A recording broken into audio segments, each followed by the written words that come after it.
Hello guys, कशा आहात तुम्ही सर्व? आय होप तुम्ही मजेतच असताल.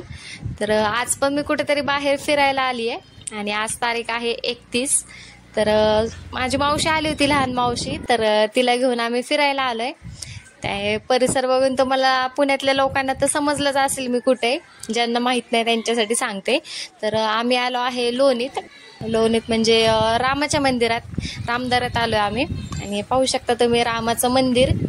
तर आपण आतमध्ये जाऊया, मी तुम्हाला पूर्ण मंदिर कसं आहे काय आहे ते सगळं दाखवते. तोपर्यंत तुम्ही बाहेरनं व्ह्यू पाहू शकता मंदिराचा, किती छान दिसतोय. पूर्ण पाणी आणि पाण्यात मंदिर आहे. आणि आजूबाजूचा हा परिसर आहे, इथे भरपूर झाड आहे, ग्रीनरी आहे खूप. आणि बाहेरचा स्पेस पण खूप मोठा आहे इथला. मी खरं तर खूप दिवसानंतर आली आहे, म्हणजे खूप महिन्यांनंतर आली. ज्यावेळेस अयोध्येत रामाची मूर्ती स्थापन केली होती त्या दिवशी मी आले होते. त्या दिवशी सुद्धा खूप गर्दी होती. त्यावेळेस काय मी व्लॉग घेतला नव्हता, त्यामुळे त्यावेळेसचं नाही दाखवू शकले मी. पण आत्ता मी परत आली तर आजचा व्लॉग तुम्ही नक्कीच पहा आणि त्यानिमित्ताने तुम्हाला पण रामाचं दर्शन होईल. तर पहा, इथे एक मूर्ती आहे. त्यानंतर हा समोरचा मंदिरात जाण्याचा स्पेस आहे. खूप छान वाटतं इथं आल्यानंतर, कारण सगळीकडून पाणी आहे आणि खूप अशी ग्रीनरी, भरपूर झाड आहेत नारळाची वगैरे. आतमधनं पण मंदिराच्या मागच्या साईडने ट्रॅक केलाय, पण आम्ही तिकडून नाही आलो कारण की आम्हाला यायलाच खूप उशीर झाला होता. ॲक्च्युली सकाळीच यायचं होतं आम्हाला, पण नाही जमलं. तर आम्ही दुपारी 4 वाजता आलो होतो. तर हे पाहू शकता मंदिराच्या आतला परिसर आहे. तर इथे छान अशा मूर्ती होत्या. कृष्णाची मूर्ती होती, वेगवेगळ्या अशा मूर्ती होत्या इथं. तर समोर आहे मंदिर. तर चला आपण आता वरती जाऊयात मंदिरात. मी तुम्हाला रामाची मूर्ती दाखवते. देवांश खेळत होता मंदिरात. खूप छान असं मंदिर आहे, तुम्हाला पण खूप आवडेल. ज्यांनी इथं व्हिजिट नाही केली त्यांनी नक्कीच या. इथं प्रसन्न वाटतं इथं आल्यानंतर, कारण खूप शांत असं वातावरण आहे. त्यामुळे इथं आलं की थोडंसं मनाला समाधान वाटतं.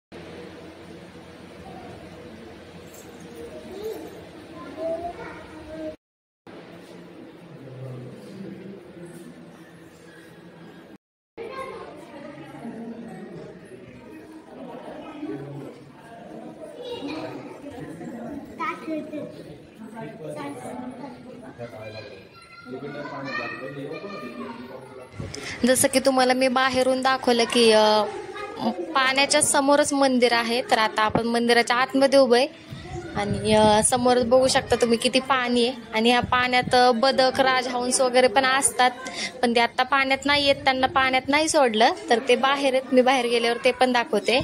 ॲक्च्युली इथून आहे ना पायऱ्या आहेत खाली जायला, आणि तिथे पहिलं जाऊ देत होते, पण आता तिथं गेट केलंय, त्यामुळे तिथं आता परमिशन नाहीये खाली जायला. नाही तर तिथं खूप छान वाटतं पाण्यात जायला, खाली पाय सोडून बसायला, कारण पाणी खूप थंड असतं तिथलं. आणि कासव, मासे वगैरे तिथं भरपूर काही आहेत, पण ते आपल्याला नाही बघता येणार कारण तिथं लॉक केलेलं आहे.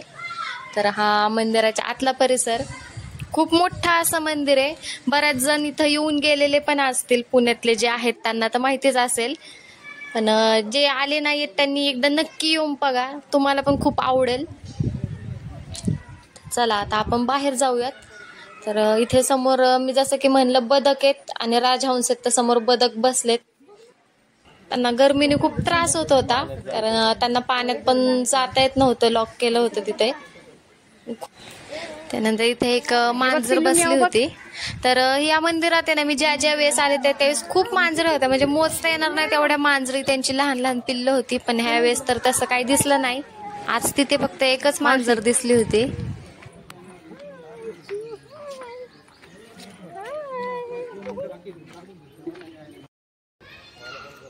पिल्लू पडशील खाली, मागे सरक. हा आहे मंदिराच्या साईडचा परिसर. तर बघू शकता तुम्ही, पूर्ण मंदिर हे पाण्यात होतं. आणि ही आहे माझ्या मावशीची मुलगी. तर ते आले होते, त्यांना रामदारात यायचं होतं. ती जेव्हा पण येते त्यावेळेस रामदारात नक्की येते, तिला खूप आवडतं हे मंदिर.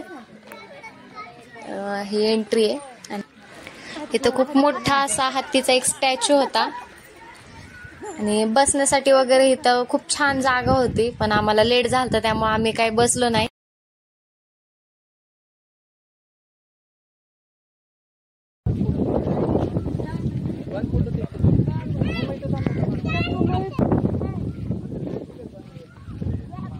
काय म्हणला खाली बघ.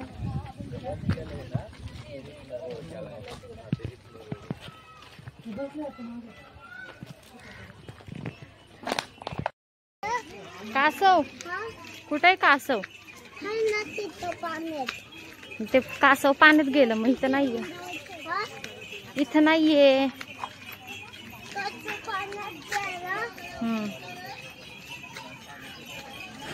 त्यानंतर आम्ही इथं मंदिरात काही फोटोज क्लिक केलेत. ते फोटो पहा कसे आलेत. ही आहे माझी लहान मावशी आणि तिची मुलगी. आणि मंदिर बघू शकता. ऍक्च्युली ते व्हिडिओमध्ये थोडंसं ब्लर दिसतंय, पण फोटो खूप क्लिअर आला होता त्याचा. समोरून खूप छान मंदिर दिसतंय. आणि इथं कुत्र्याचं छोटं पिल्लू होतं, देवांचं चाललं होतं त्याला घरी घेऊन जायचं म्हणून. तर हा बाहेरचा पार्किंग एरिया. आणि आम्ही आलो होतो रिक्षामध्ये. तर बघू शकता रिक्षामध्ये किती जण आम्ही बसलोय. आणि खरं तर आम्ही गाड्यांवरती पण येऊ शकलो असतो, पण ही जी मजा आहे ना ती परत घेता येत नाही. म्हणजे ते क्षण आयुष्यभर लक्षात राहतात की आपण कसं गेलो होतो, कसा एन्जॉय केला होता. त्यानंतर लोणीत पुढे आल्यानंतर हे मंदिर बघू शकता तुम्ही. सगळ्यांनाच हे मंदिर माहित असेल, पिराचं मंदिर असं म्हणतात त्याला. त्यानंतर ही द्राक्ष बाग आहे सगळी. आता आम्ही निघालो होतो घरी.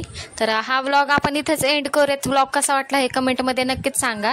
तर उद्या पण आम्ही शॉपिंगसाठी कॅम्पात आणि तुळशीबागेत जाणार आहे. तो पण व्लॉग तुम्हाला येईलच. तोपर्यंत हा व्लॉग कसा वाटला हे कमेंटमध्ये नक्की सांगा. आता आपण हा व्लॉग इथेच एंड करूयात. तोपर्यंत बाय बाय.